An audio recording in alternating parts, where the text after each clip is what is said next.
एक तरफ ईरान और दूसरी तरफ अमेरिका और इजराइल। अब देखिए, कागज पर तो ये लड़ाई एक तरफा ही लगती है। एक तरफ दुनिया की सबसे बड़ी सुपर पावर और दूसरी तरफ एक रीजनल पावर। तो सवाल ये उठता है कि इतना कमजोर देश लड़ने की सोच भी कैसे सकता है। जीतने का चांस तो खैर बहुत दूर की बात है। इसका जवाब एक ऐसे हाई स्टेक्स गेम में छुपा है जो शायद जंग लड़ने के सारे नियम ही बदल सकता है। चलिए इसको जरा समझते हैं। देखिए, इस लड़ाई को समझने के लिए सबसे पहले इसके स्केल को समझना होगा, और वो स्केल सच में हैरान कर देने वाला है। हम यहाँ कोई छोटे मोटे फर्क की बात नहीं कर रहे हैं। मिलिट्री रिसोर्सेज में जमीन आसमान का अंतर है, इतना बड़ा कि आमने सामने की कोई भी पारंपरिक लड़ाई ईरान के लिए एक तरह से सुसाइड मिशन जैसी होगी। और ये जो आंकड़े हैं, ये पूरी कहानी खुद ही बयां कर देते हैं। अमेरिका का सालाना मिलिट्री बजट $800 बिलियन से भी ज्यादा है, जबकि ईरान का महज $30 बिलियन के आसपास। मतलब ये दोनों तो एक लीग में भी नहीं हैं। ये बिल्कुल डेविड बनाम गोलियत वाली कहानी है, बस इस बार गाइडेड मिसाइलों के साथ।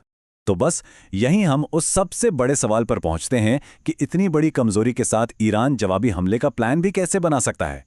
आखिर उनका गेम प्लान है क्या? यही वो पहेली है जिसे हम अब सुलझाने जा रहे हैं।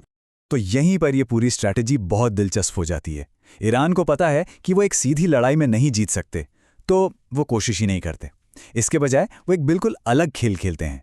एक ऐसा खेल जिसका मकसद दुश्मन को जंग के मैदान में हराना नहीं, बल्कि आर्थिक रूप से तोड़ देना है, और इसे कहते हैं एसिमेट्रिक वॉरफेयर। तो आखिर ये एसिमेट्रिक वॉरफेयर है क्या? इसको मिलिट्री जूडो की तरह समझिए।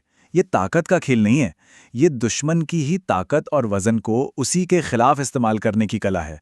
मतलब सस्ते और चालाकी भरे तरीकों से दुश्मन की कमजोरियों पर हमला करना।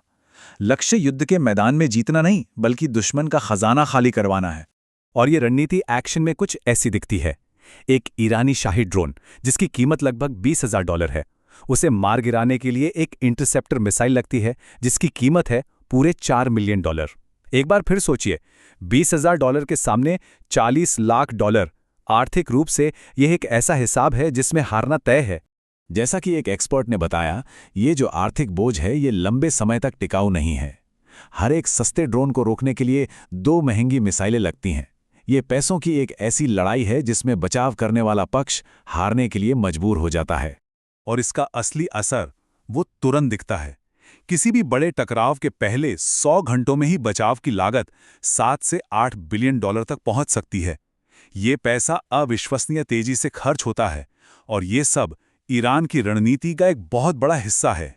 लेकिन ये सस्ते ड्रोन तो इस खेल का सिर्फ पहला हिस्सा है। ईरान के पास एक और तुरुप का इक्का है, एक ऐसा स्ट्रेटेजिक हथियार जो शहर तबाह नहीं करता, लेकिन हाँ, पूरी दुनिया की अर्थव्यवस्था को ठप कर सकता है। वे इसे कहते हैं अपना अदृश्य परमाणु बम। ये एक ऐसा हथियार है जो बड़े पैमाने पर उथल-पुथल मचाने की ताकत रखता है। लेकिन यहां धमाकों और सेनाओं को भूल जाइए, ये कोई पारंपरिक हथियार बिल्कुल नहीं है।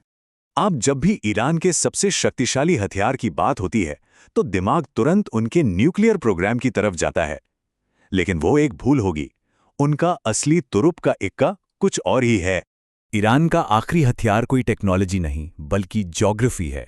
हॉर्मुज़ जलडमरू मध्य, एक ऐसा अहम भौगोलिक रास्ता जिसे सिर्फ बंद करने की धमकी देकर ही वो दुनिया की अर्थव्यवस्था को घुटनों पर ला सकते हैं, बिना एक भी असली गोली चलाए।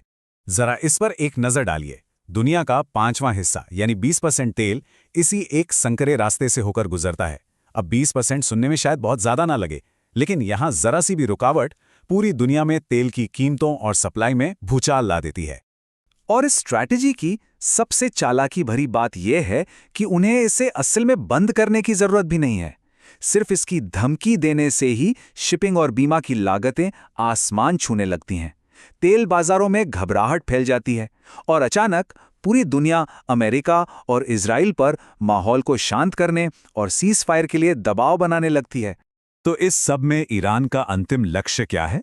एक शानदार सैन्य जीत? बिल्कुल नहीं, वो तो असंभव है। लक्ष्य कुछ और ही है, एक ऐसी स्थिति बनाना जहां कोई भी जीत ना सके। जीत दरअसल गतिरोध में ही है। और ये समझने के लिए कि ऐसा क्यों है, ये जानना जरूरी है कि ईरान के लिए ये सिर्फ एक सैन्य संघर्ष नहीं है, ये एक सभ्यता की लड़ाई है। ये उनकी ऐतिहासिक पहचान में बहुत गहराई तक बसा हुआ है। आत्मसमर्पण उनके लिए कोई विकल्प ही नहीं है। वो एक लंबे खेल के लिए पूरी तरह से तैयार हैं। तो आइए इस पूरे प्लान को एक साथ जोड़कर देखते हैं। ईरान की रणनीति इन 4 कदमों में सिमटी हुई है। पहला, अपने दुश्मनों पर भारी आर्थिक बोझ डालना। दूसरा, हॉर्मुज़ जलडमरू मध्य का इस्तेमाल करके दुनिया भर में आर्थिक दर्द पैदा करना। तीसरा, दुनिया को युद्ध विराम की मांग करने पर मजबूर करना। और चौथा, युद्ध को एक गतिरोध पर खत्म करना जहां दोनों ही पक्ष किसी न किसी तरह से अपनी जीत का दावा कर सकें।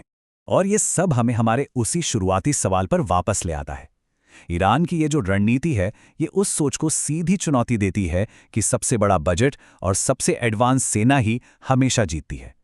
ये हमें ये सोचने पर मजबूर करता है कि क्या मॉडर्न वॉरफेयर के नियम हमारी आंखों के सामने ही बदल रहे हैं, और शायद जीतने का असल मतलब क्या है, इसे फिर से परिभाषित करने पर भी